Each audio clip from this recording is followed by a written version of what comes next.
There was a man born with nothing, no kingdom, no army, no name that anyone feared. He was born on the steppes of Mongolia, his father poisoned by enemies when he was 9, his family abandoned by their tribe and left to starve in one of the coldest, harshest places on earth. He was captured, enslaved, and had an iron collar bolted around his neck. And yet, within his lifetime, he conquered more land than any human being in history. More than Alexander the Great, more than Napoleon, more than the Roman Empire at its peak. At one point, Genghis Khan ruled over 24 million square kilometers of land. One man, one lifetime. Now here's the question nobody asks. What did that man have that you don't? Because it wasn't luck, it wasn't noble blood, it wasn't even just military strategy. It was something deeper, something that lived inside him long before he had a single soldier. It was his personality, the way he carried himself, the energy he projected, the psychological force he became. And that's exactly what this video is about. Not motivational fluff, not believe in yourself nonsense. We're going to go deep into the real psychological principles that made Genghis Khan one of the most powerful presences in human history, and how you can apply every single one of them in your modern life to build an intimidating, commanding, unshakable personality. If that's what you're here for, subscribe right now and turn on notifications,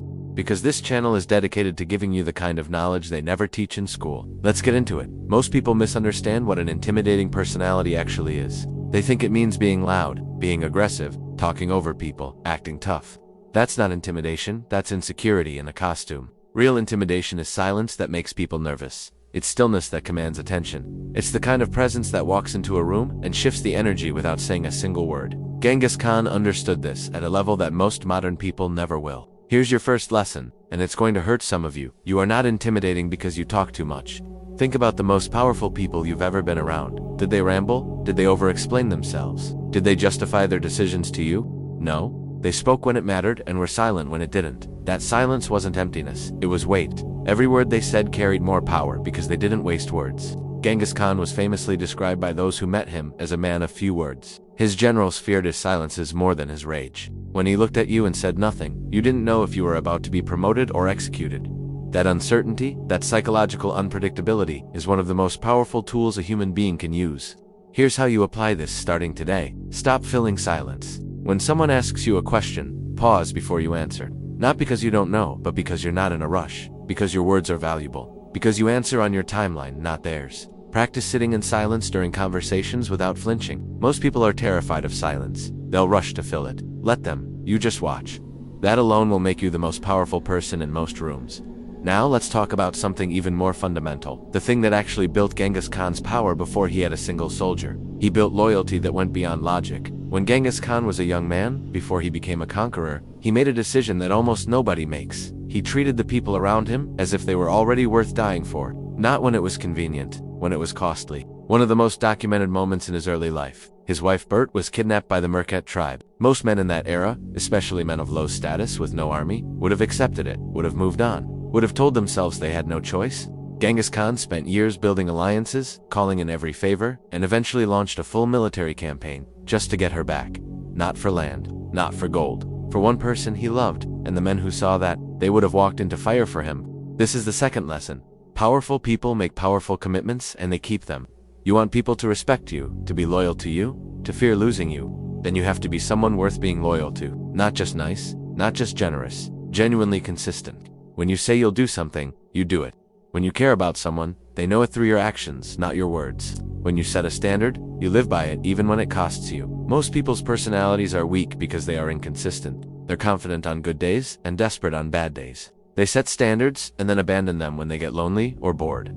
That inconsistency tells everyone around you that you can't be trusted, and nothing kills an intimidating presence faster than being untrustworthy. Your action step: audit every promise you've made in the last 30 days. How many did you keep? Start small. Make one commitment today that slightly costs you something and keep it. That's how you start building the internal architecture of a powerful person. Here's something that will genuinely change how you see power. Genghis Khan didn't just conquer people, he studied them first. Before the Mongol army ever attacked a city or a kingdom, they sent spies. Not just military spies looking for weaknesses in walls. They sent merchants, travelers, people who blended in. And those people weren't just looking for military information, they were studying the culture, the psychology, the fears, the internal conflicts, the things people wanted but didn't have.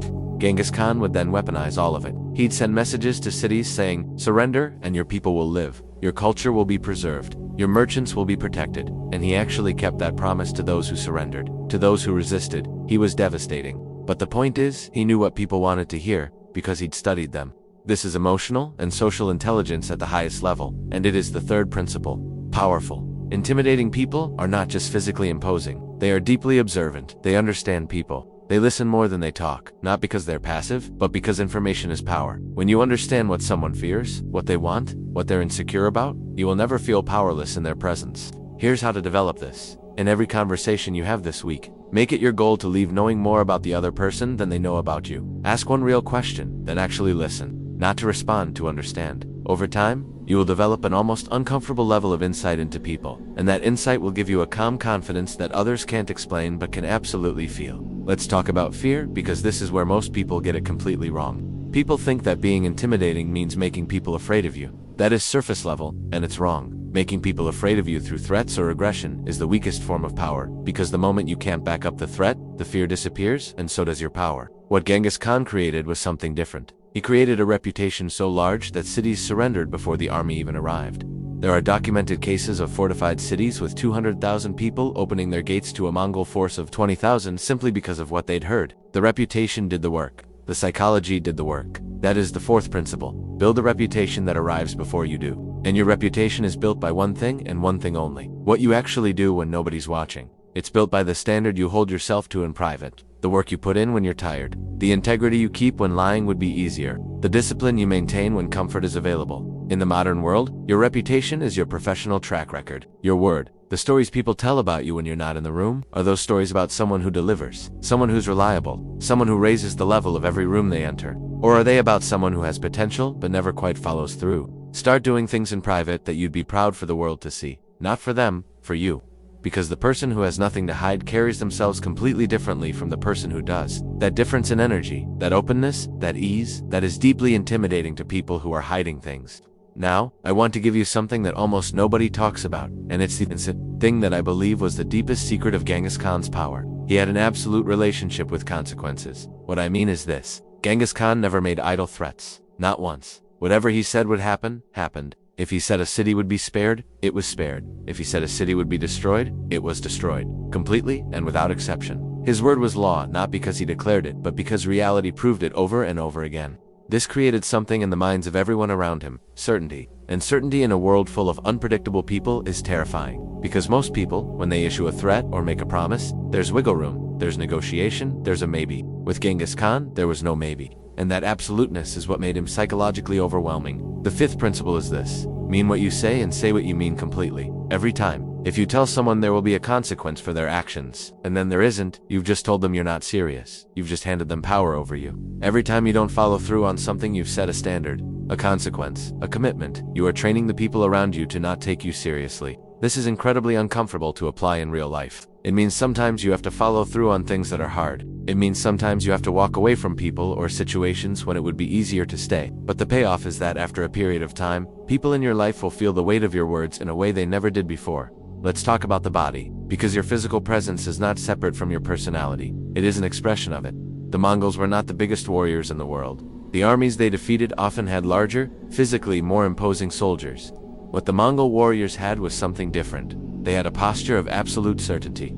They moved with purpose. They didn't hesitate. And psychological research today confirms what the Mongols demonstrated through conquest. That body language communicates status before a single word is spoken. Slow down your movements. When you walk into a room, slow down. When you pick something up, slow down. When you turn your head to look at someone, slow down. Fast movements signal nervousness and low status. Slow, deliberate movements signal that you are comfortable, that you belong, that you are not threatened. Make genuine eye contact, not a stare, a look.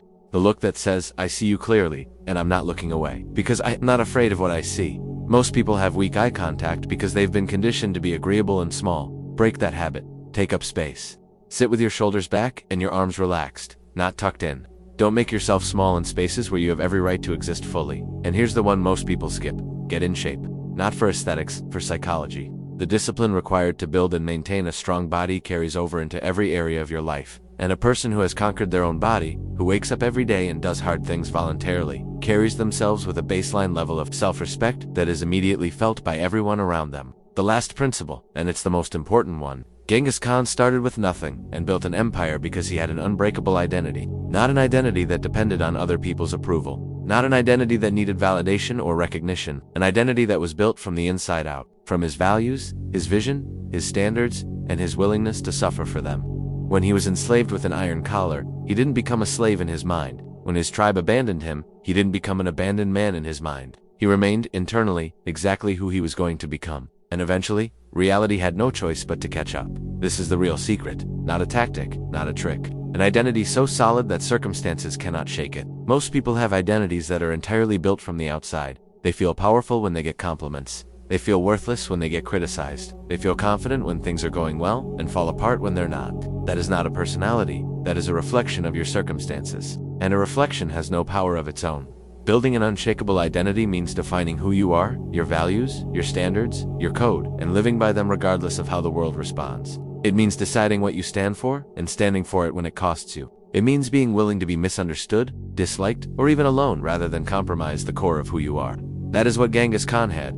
That is what every genuinely powerful person throughout history has had. And it is the one thing that no one can give you and no one can take away because you have to build it yourself. In the dark, when nobody's watching, one decision at a time. So let me leave you with this. You watched this video probably looking for tips, tactics, a list of things to do to seem more powerful, and we gave you some of those. But the real message is deeper than that. You are not going to become an intimidating, powerful, commanding presence by performing power. You're going to become it by doing the internal work that most people are too comfortable or too scared to do. By keeping your word, by studying people, by building your reputation in private, by slowing down, by getting in shape, by defining your identity and refusing to abandon it. Genghis Khan didn't conquer the world by pretending to be powerful. He became powerful, and the world had no choice but to respond. Now it's your turn. If this video genuinely helped you, if it gave you something real, hit the like button. It takes 2 seconds, and it helps more people find this content. And if you haven't subscribed yet, do it now. We're building a community of people who are serious about becoming their strongest selves. And I don't want you to miss what's coming next. I'll see you in the next one.